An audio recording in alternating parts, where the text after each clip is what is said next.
Good morning everyone, welcome to our YouTube channel. दोस्तों, जैसा कि आप सभी को पता है, लास्ट वीडियो में हम बात कर रहे थे कि जितने भी जो मल्टीपर्पज़ प्रोजेक्ट्स होते हैं उनके कुछ प्रोज और कॉन्स भी होते हैं, यानी कि कुछ फ़ायदे होते हैं, कुछ नुकसान होते हैं।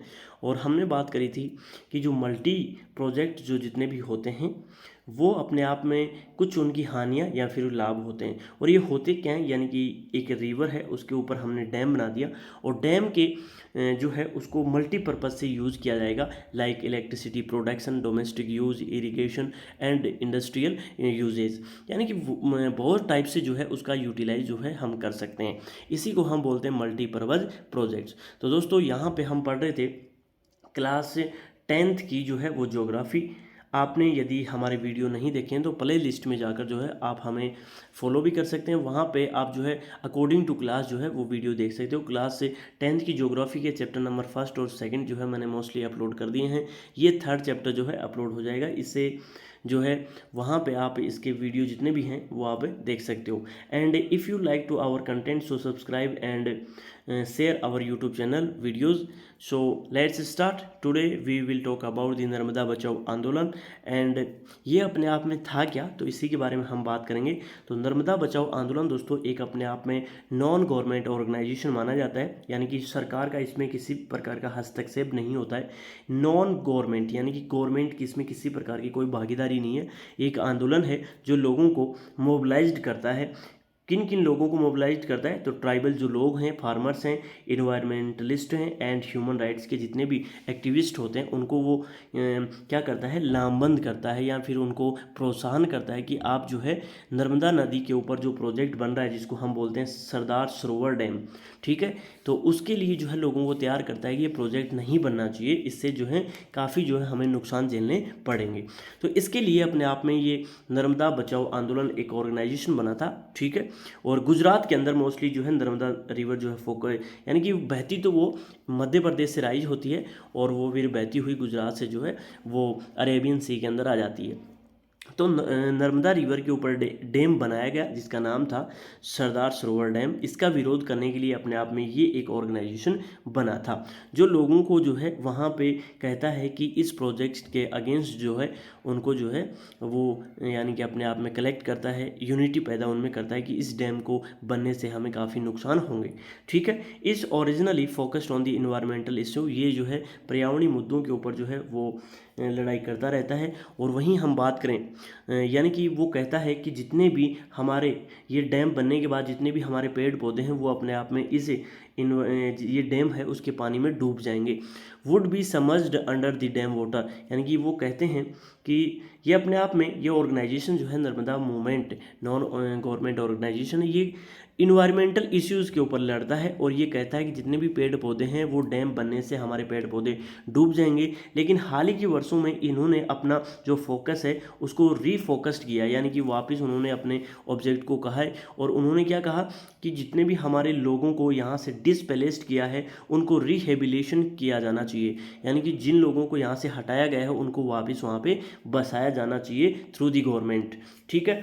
तो ये जो है इसका लक्ष्य माना जाता है कि यानी कि नर्मदा बचाओ जो आंदोलन है वो ये कहता है कि जितने भी लोगों को यहाँ से डिसप्लेस्ड करा गया था, यानी कि यहाँ से हटाया गया था डैम बनाने के पर्पज़ से, ये जो सरदार सरोवर डैम बनाया गया था उस टाइम पे यहाँ से लोगों को जितने लोगों को हटाया गया है तो उन लोगों को वापस वहाँ पे रिहेबिलिटेशन जो है वो करवाया जाए, फैसिलिटी जो है वो प्रोवाइड करवाई जाए, ठीक है। तो यहाँ से जिस टाइम पे जो डैम बन रहा था कुछ लोगों को यहाँ पे हटा दिया गया था और तभी से जो दोस्तों इससे नर्मदा बचाओ आंदोलन जो है ये चल रहा है, ठीक है।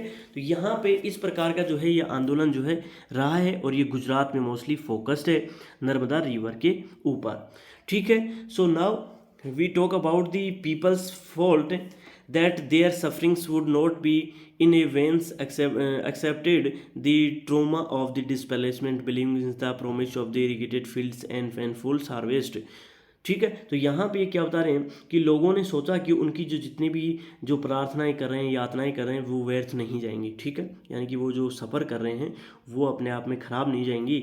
लेकिन जो डिस्प्लेसमेंट उनका किया गया था, शोक स्वीकार किया और ये विश्वास करने की सिंचाई के प्रसार और मालामाल हो जाए। यानी कि वो जो लोग हैं उनको ये पहले विश्वास था कि वो जो स्ट्रगल कर रहे हैं, आंदोलन कर रहे हैं, उसको उनसे उनको फ़ायदा मिलेगा, लेकिन वो तो अपने आप में उनको डिस्प्लेसमेंट किया गया और वो ये सोच रहे थे कि वो डैम बनने के बाद काफ़ी मालामाल हो जाएंगे, लेकिन ऐसा नहीं हुआ और उनकी जो लाइफ है वो अपने आप में काफ़ी स्ट्रगलफुल जो है वो रही, काफ़ी पेनफुल वहाँ पे देखने को मिली।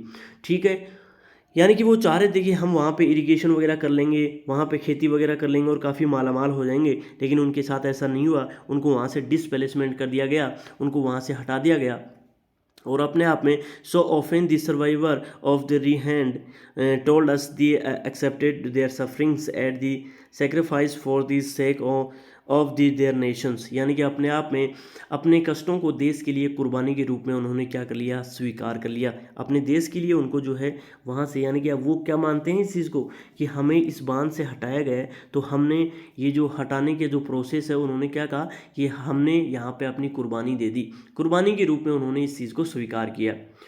और यहाँ पे एक एग्जांपल और आया है, जैसे हम बात करें जैसे यहाँ पे हम बात करें रिहंद। रिहंद एक प्रोजेक्ट है जो झारखंड के अंदर मोस्टली पाया जाता है। झारखंड के अंदर जो रिहंद प्रोजेक्ट बनाया गया था, वहाँ के लोगों ने सोचा कि रिहंद जो प्रोजेक्ट है वो बनने के बाद हम काफ़ी मालामाल हो जाएंगे और वहाँ पे इरिगेशन करेंगे, वेरियस टाइप की इकोनॉमिक एक्टिविटीज़ करेंगे, लेकिन उनको वहाँ से डिसप्लेसमेंट कर दिया गया। ठीक है, हटा दिया गया। लेकिन जो रिहंद है वहाँ के जो लोग हैं वो उन्होंने काफ़ी स्ट्रगल किया और उन्होंने पूरी जो लाइफ है कड़े अनुभव जो है वो ग्रहण किए और उनकी जो आजीविका है, सर्वाइवर जो सिस्टम था वो अपने आप में काफ़ी जोखिमपूर्ण हो गया। और वो आज भी दे कीप आस्किंग, वो आज भी पूछते हैं, are we only ones chosen to make sacrifice for the nation. यानी कि वो आज भी ये पूछते हैं कि हमें ही देश के लिए कुर्बानी देने के लिए क्यों चुना गया।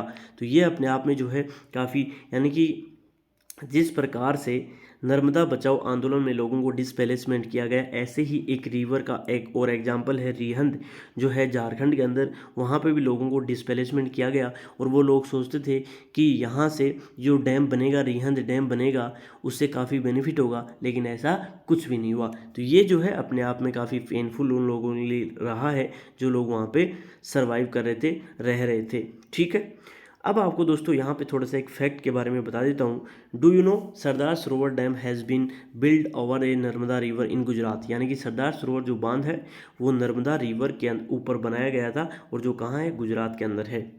This is one of the largest water resources project India's covering 4 state. यानी कि मोस्टली जो है ये जो है जितनी भी ये प्रोजेक्ट बनाया गया है 4 स्टेटों को कवर करता है। इसके अंदर फेमस जो है महाराष्ट्र, मध्य प्रदेश, गुजरात एंड राजस्थान है। जो सरदार सरोवर डैम बनाया गया था वो गुजरात के अंदर बनाया गया, पहली चीज़ ये है। दूसरी चीज़, ये जो नर्मदा रिवर के ऊपर बनाया गया, नर्मदा रिवर जो है राइज होती है मध्य प्रदेश से और फ्लो होती रहती है इन चारों स्टेटों से। मोस्टली राजस्थान में इतना किसी प्रकार की नर्मदा रिवर नहीं फ्लो होती, लेकिन उसको पानी का काफ़ी फ़ायदा मिलता है राजस्थान को भी।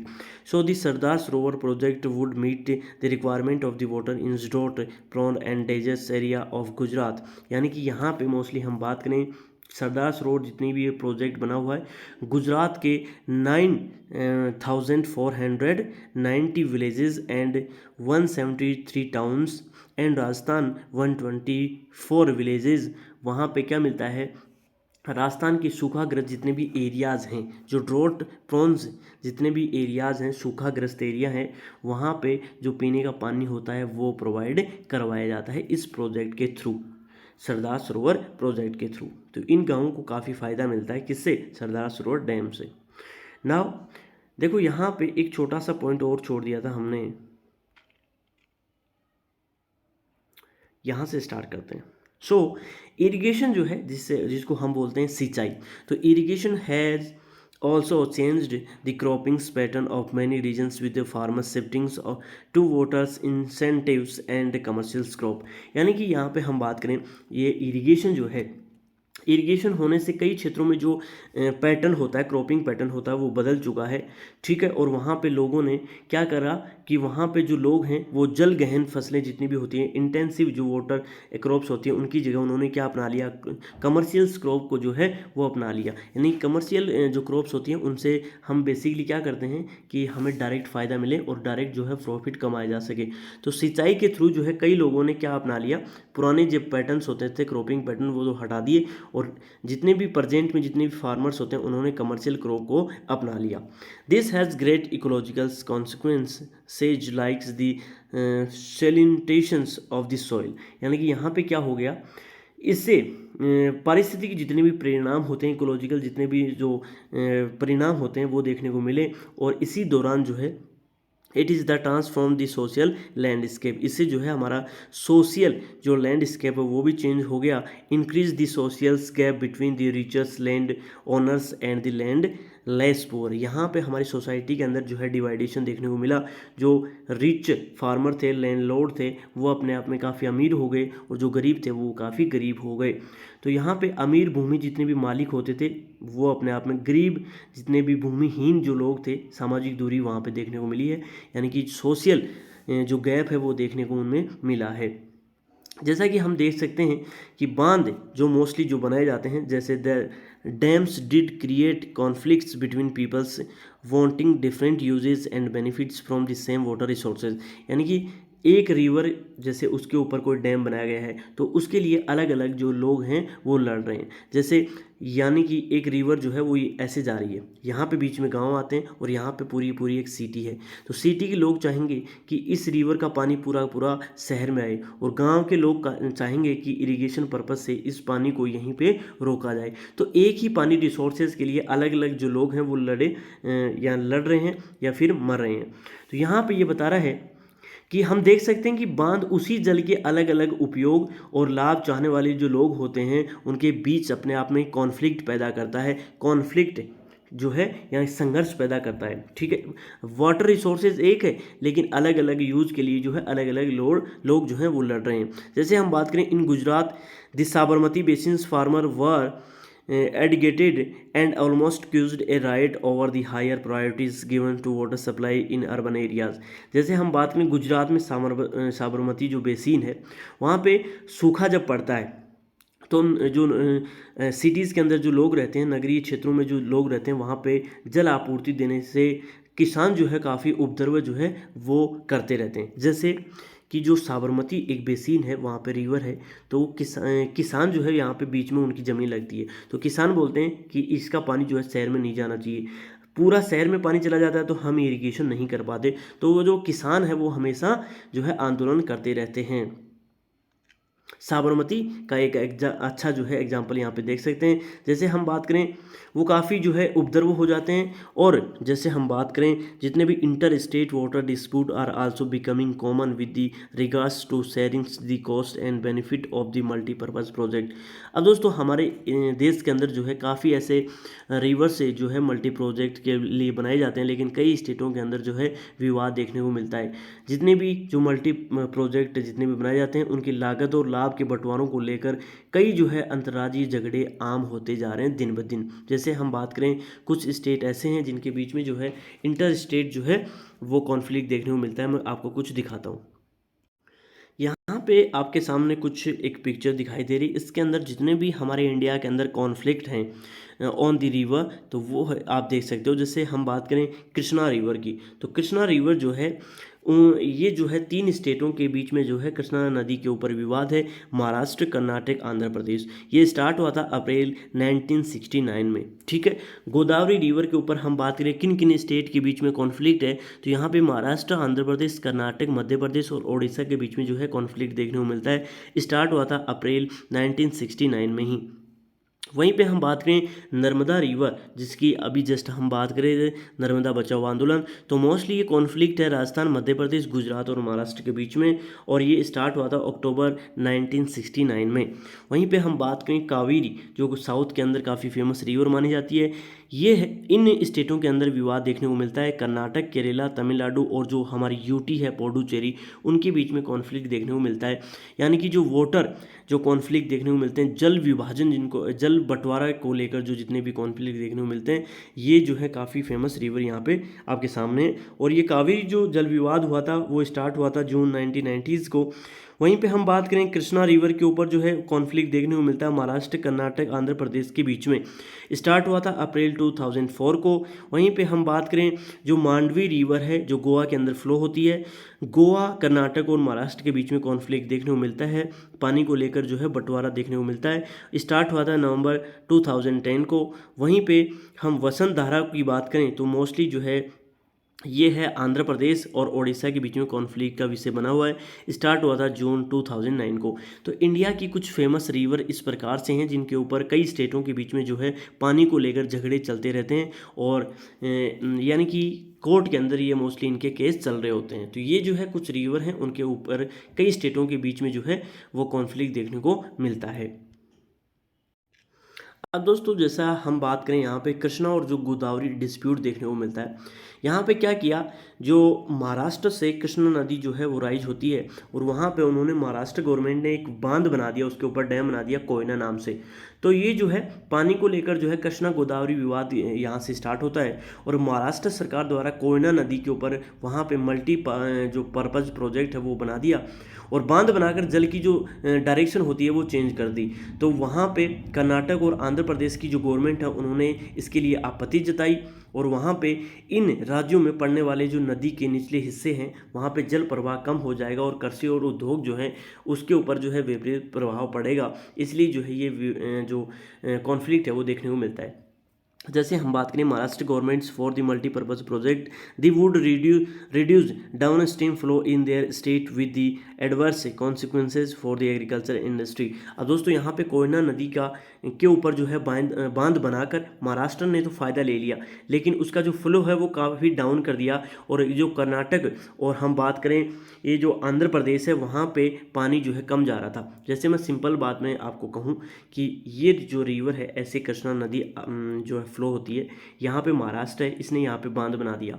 बांध का जो पूरा फ़ायदा है वो ले रहा था महाराष्ट्र, और इसका जो पानी है वो यहाँ पे हम बात करें कर्नाटक और एक आंध्र प्रदेश में कम पहुँच रहा था। तो कर्नाटक और आंध्र प्रदेश ने हाई कोर्ट वहाँ पे वो चले गए, और उन्होंने कहा कि हमारे स्टेट के अंदर जो है वो पानी कम आता है कृष्णा रिवर का, और हमें जो है ये अपने आप में ये बर्दाश्त नहीं है। तो उन्होंने क्या करा, आपत्ति यहाँ पे दर्ज करवाई, और इससे जो है कर्नाटक और महाराष्ट्र यानी कर्नाटक और आंध्र प्रदेश के जितने भी जो एग्रीकल्चर है और इंडस्ट्री है वो काफ़ी प्रभावित होती है। यानी कि पानी वहाँ पे नहीं पहुँच पाता, तो वहाँ पे एग्रीकल्चर भी नहीं हो पाती, और इंडस्ट्री जो है वो भी काफ़ी इफेक्ट उनके ऊपर भी पड़ता है। तो यहाँ पर जो है इन तीनों स्टेटों के बीच में जो है डिस्प्यूट देखने को मिलता है। कौन सा? कृष्णा, कावेरी, गोदावरी। तो यानी कि कर्नाटक, आंध्र प्रदेश और महाराष्ट्र जो गवर्नमेंट है उनके बीच में कॉन्फ्लिक्ट देखने को मिलता है, कृष्णा और गोदावरी विवाद। ठीक है, जैसे मैंने यहाँ पे मैं क्या list inter state water dispute, तो ये जो है मैंने आपको पहले ही बता दिया है कि जितने भी इंटर स्टेट जितने भी डिस्प्यूट हैं वो आपको मैंने लिस्ट यहाँ पे दिखा दी है। अब दोस्तों मैप के थ्रू जो है हम यहाँ पे, यदि आपके एग्ज़ाम में कोई जैसे डैम आपसे पूछ ले कि कौन सी रिवर के ऊपर कौन सा डैम बना हुआ है, तो ये जो है यहाँ पे मैप के थ्रू हम एक बार समझ लेंगे। तो यहाँ पे इंडस रिवर बेसिन है। जैसे ये जो है रिवर यहाँ से राइज होती है और इस प्रकार से अरेबियन सी में आ जाती है, दैट इज़ इंडस रिवर। इसकी कुछ ट्रिब्यूटरीज हैं, झेलम हो गई, चेनाब हो गई। 5 रिवर काफ़ी फेमस है, झेलम, चेनाब, रावी और सतलज। ठीक है, और एक जो है खुद अपने आप में इंडस हो गई, और एक व्यास भी आती है, जो व्यास जो है अपने आप में सतलज की ही ट्रिब्यूटरी मानी जाती है। तो सतलज रिवर के ऊपर सबसे जो काफ़ी फेमस जो है वो अपने आप में यहाँ पे डैम बना हुआ है, जिसको हम बोलते हैं भांकड़ा नांगल। तो यहाँ पे आपको लोकेशन जो है वो ध्यान करनी है कि भांकड़ा नांगल जो डैम बना हुआ है वो कौन सी रिवर के ऊपर बना हुआ है? सतलज रिवर के ऊपर। वहीं पे सलाल जो बांध बना हुआ है वो चिनाब नदी के ऊपर बना हुआ है, जो कहाँ पे है? जम्मू एंड कश्मीर के अंदर है। तो 2 डैम जो है काफ़ी फेमस हैं, एक तो जम्मू कश्मीर के अंदर चिनाब रिवर के ऊपर सलाल, और सतलज रिवर के ऊपर भांकड़ा नांगल। वहीं पे हम बात करें गंगा की जो छोटी छोटी स्ट्रीम होती हैं, ट्रिब्यूटरी होती हैं, उनके ऊपर टहरी, जो उत्तराखंड के अंदर एक डैम बना हुआ है, टहरी डैम काफ़ी फेमस है, गंगा रिवर के ऊपर ही बना हुआ है। वहीं पे हम बात करें जो नरोरा जो थर्मल पावर प्रोजेक्ट है, जो यूपी के अंदर पाया जाता है, ये मोस्टली गंगा रिवर के ऊपर ही बना हुआ है। ये भी आपको ध्यान करना है। यहाँ पे नरोरा जो है एक डैम बना हुआ है, कहाँ पे? गंगा रिवर के ऊपर ही। वहीं पे हम बात करें यमुना और उसकी ट्रिब्यूटरी, यमुना नदी की ट्रिब्यूटरी होती है, वो कई हैं वैसे तो, लेकिन यहाँ पे चंबल रिवर की हम वैसे बात करेंगे तो इसके ऊपर जो है काफ़ी 3 फेमस डैम बने हुए हैं। पहला गांधी सागर, दूसरा राणा प्रताप और तीसरा है कोटा बैराज। ठीक है, तो यहाँ पे 3 डैम जो है इस प्रकार से बने हुए हैं। वहीं पे हम बात करें रिहंद, जिसकी जस्ट हम बात कर रहे थे, रिहंद से भी कुछ लोगों को डिसप्लेसमेंट कर दिया गया था। उन्होंने भी जो है आस लगाई थी कि वापस वहाँ पे उनको काफ़ी फ़ायदा मिलेगा, इरिगेशन करेंगे, लेकिन उनको डिसप्लेसमेंट वहाँ से कर दिया गया। तो ये झारखंड में जो है सोन रिवर के ऊपर ये डैम बना हुआ है, जिसको बोलते हैं रिहंद। ठीक है, तो रिहंद बांध कहाँ बना हुआ है? झारखंड के अंदर सोन नदी के ऊपर बना हुआ है। वहीं पे हम बात करें वेस्ट बंगाल के अंदर जो है काफ़ी 3-4 जो हैं यहाँ पे डैम देखने को मिलते हैं। एक तो है तलैया, एक कोनार, एक मैथुन और एक जो है वो पंचनेद। ठीक है, तो यहाँ पे काफ़ी फेमस जो है वो डैम बने हुए हैं, कहाँ पे? वेस्ट बंगाल के अंदर। तो ये जो है काफ़ी इंपॉर्टेंट है, यहाँ पे देख लेना। एक तो है, यहाँ पे मैं वापस बता देता हूँ, तिलैया काफ़ी फेमस है, कोनार काफ़ी फेमस है, और एक है मैथुन और एक है पंचेत। ठीक है, तो ये 4 जो हैं ये मोस्टली वेस्ट बंगाल और झारखंड के अंदर देखने को मिलते हैं, और यहाँ पे कोयला खदानों को ये पानी सप्लाई भी करते हैं, काफ़ी इंपॉर्टेंट यहाँ पे माने जा सकते हैं। फिर हम बात करते हैं साउथ में, जस्ट हम इसकी बात कर रहे थे कि नर्मदा जो रिवर होती है वो यहाँ पे मध्य प्रदेश की जितनी भी हिल्स रीजन है वहाँ से राइज होकर आती है, और सरदार सरोवर जो है गुजरात के अंदर, यहाँ पे इसके ऊपर डैम बना हुआ है नर्मदा रिवर के ऊपर। वहीं पे हम बात कर रहे थे महाराष्ट्र के अंदर, तो महाराष्ट्र से गोदावरी रिवर जो है राइज होती है, इसके ऊपर जो है प्रवारा जो है डैम बना हुआ है, किसके ऊपर? गोदावरी रिवर के ऊपर। इंडिया का काफ़ी फेमस जो है यहाँ पर डैम माना जाता है महानदी रिवर के ऊपर, जिसको बोलते हैं हीराकुंड बांध। ठीक है, तो ये हीराकुंड जो बांध है काफ़ी फेमस माना जाता है, कहाँ पे है? महानदी रिवर के ऊपर, और कहाँ पे? ओडिशा के अंदर। जस्ट हम बात कर रहे थे कोयना डिस्प्यूट, जो कर्नाटक और महाराष्ट्र और आंध्र प्रदेश के जो है बीच में माना जाता है कोयना डिस्प्यूट। तो मोस्टली कोयना बांध जो है कृष्णा रिवर के ऊपर महाराष्ट्र ने यहाँ पे बना रखा है, जो काफ़ी फेमस है, और आगे जाकर आंध्र प्रदेश में नागार्जुन सागर जो है वो इसी कृष्णा नदी के ऊपर बना हुआ है आंध्र प्रदेश के अंदर। फिर बात करें हम तुंगभद्रा जो बांध है वो बना हुआ है तुंगभद्रा रिवर के ऊपर। ठीक है, तो ये भी आपको ध्यान करना है। ये मोस्टली जो है ये देखने को मिलता है कर्नाटक स्टेट के अंदर, काफ़ी इंपॉर्टेंट माना जा सकता है। फिर हम बात करें मैटूर बांध, तो मैटूर बांध जो है वो कावेरी रिवर के ऊपर बना हुआ है, और मोस्टली जो है ये इसका तीनों नदियों के बीच जो है, यानी कि तमिलनाडु, केरला और जो कर्नाटक है, उन तीनों स्टेटों के बीच में जो है कॉन्फ्लिक्ट काफ़ी बार जो है देखने को मिलती है। मैटूर बांध जो है कावेरी नदी के ऊपर बना हुआ है। वहीं पे पेरियार रिवर के ऊपर पेरियार बांध बना हुआ जो है केरला के अंदर, काफ़ी फेमस जो है बांध माना जा सकता है। तो एक लाइन में जो है काफ़ी फेमस आपको बांध जो है इस प्रकार से ध्यान करना है।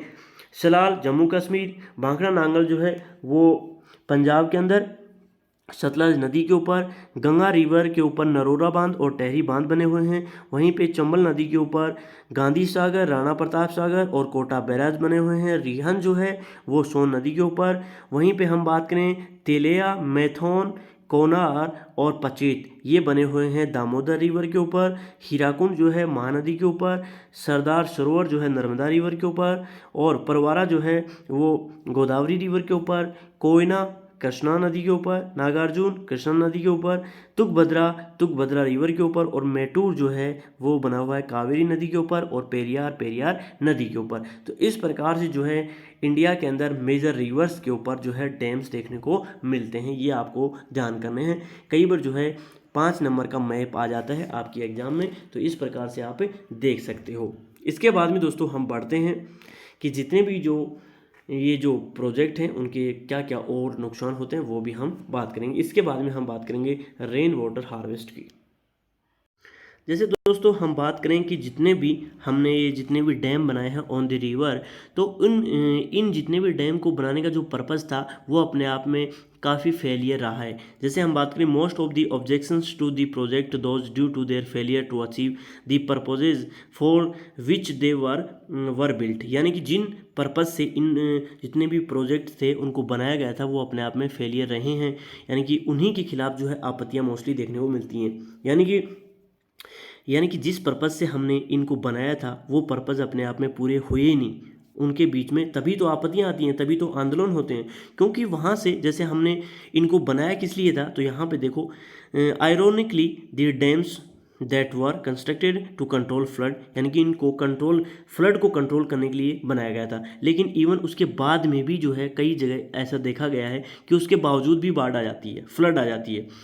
Triggered floods due to sedimentation in the reservoir, यानी कि यहाँ पे हम बात करें कि इनके जो जितने भी जलाशय होते हैं वहाँ पे तलछट डिपॉजिट जो है वो हो जाते हैं। यानी कि हम बात करें कि बांध का जो तल होता है उसके ऊपर जो है डिपॉजिट हो जाते हैं, मलबा वगैरह जो है वो बिछ जाता है, तो उसका लेवल जो है वो बढ़ जाता है। जैसे यहाँ पे हमने डैम बनाया, ठीक है, पहले हमने इस प्रकार से जो है डैम बनाया था, यहाँ पे हमने डैम बनाया कि यहाँ पे पानी जो है स्टोर हो जाएगा, लेकिन ठीक है, लेकिन यहाँ पे सेडिमेंट जो रिवर है सेडिमेंट लेके आती है, उस डैम को पूरा जो लेवल है वो तलछट से भर देती है। यानी कि तलछट जो है वो जमा होने से बाढ़ आने का कारण जो है वो बन जाता है और वो पानी जो है वो छोड़ना पड़ता है।